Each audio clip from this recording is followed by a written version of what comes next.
திராவிட முன்னேற்றக் கழகத்தின் தலைவர் ஸ்டாலினுக்கு தேடி வந்த நல்ல செய்தி. திமுக மற்றும் விசிக இடையே தொகுதி உடன்பாடு கையெழுத்தானது. இழுபறியாக இருந்த கூட்டணி தற்பொழுது 8 தொகுதிகள் ஒதுக்கீடு செய்யப்பட்டிருப்பதாகவும் 6 தனி தொகுதிகளும் 2 பொது தொகுதிகளும் ஒதுக்கீடு செய்யப்பட்டுள்ளதாக ஸ்டாலின் அவர்கள் அதிகாரப்பூர்வமாக அறிவித்துள்ளார். சுமார் 20 கட்சிகளுடன் கூட்டணியில் இருக்கின்ற திமுகவின் தலைவர் ஸ்டாலின் அவர்கள் 2வது முறை வெற்றியடைவது உறுதிதான். எடப்பாடி பழனிசாமி அவர்கள் இந்த தேர்தலில் மிகப்பெரிய தோல்வியை பெறுவார்.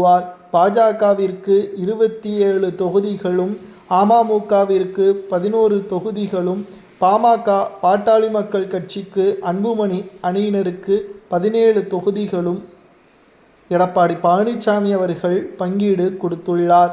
ஆனால் ஒட்டுமொத்த அதிமுகவின் கூட்டணிகளையும் எதிர்க்கட்சி அந்தஸ்தை இழக்க வைக்கக்கூடிய வகையில் சுமார் 200 தொகுதிகளுக்கு மேலாக ஸ்டாலின் அவர்கள் ஆட்சியை கைப்பற்றுவார் என்ற தகவல் வெளியாகியுள்ளது. ஸ்டாலின் அவர்களுக்கு வந்த நல்ல செய்தியாகவும் பார்க்கப்படுகிறது.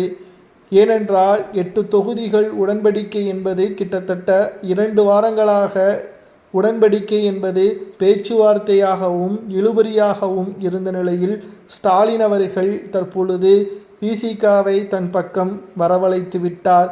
இது சாமர்த்தியமா என்று கேட்டால், திமுக விசிகவுடன் இருக்கக்கூடிய அந்த நட்பு பாஜகவை வீழ்த்த வேண்டும் என்றால் இதுதான் ஒரே வழி என்பதை ஆணித்தரமாக விசிக உடன்படிக்கைக்கு ஒப்புக்கொண்டதாகவும், தற்பொழுது கூட்டணியில் 2 தொகுதிகள் பொது தொகுதி வழங்கப்பட்டு இருப்பது மிகப்பெரிய அளவில் வரவேற்பை பெற்றுள்ளதாகவும் தற்பொழுது ஸ்டாலின் அவர்கள் தெரிவித்துள்ளார். எடப்பாடி பழனிசாமி அணியினர்களுக்கு இது வருத்தத்தை ஏற்படுத்தியுள்ளது. ஸ்டாலின் தலைமையிலான ஆட்சி தமிழ்நாட்டில் மிகப்பெரிய மாற்றத்தை ஏற்படுத்தும் என்ற தகவலை நம்மால் உறுதியாக கூற முடியும். 8 தொகுதிகளுடன் திமுக மற்றும் திமுகவுடன் இருக்கக்கூடிய 20 கட்சிகளின் தலைமை ஸ்டாலின் அவர்கள் வகித்து வருவதால் நிச்சயம் 200 தொகுதிகளுக்கு மேலாக ஸ்டாலின் அவர்கள் வெற்றியை பெறுவார் என்ற தகவலும் தற்பொழுது கிடைக்கப்பெற்றுள்ளது.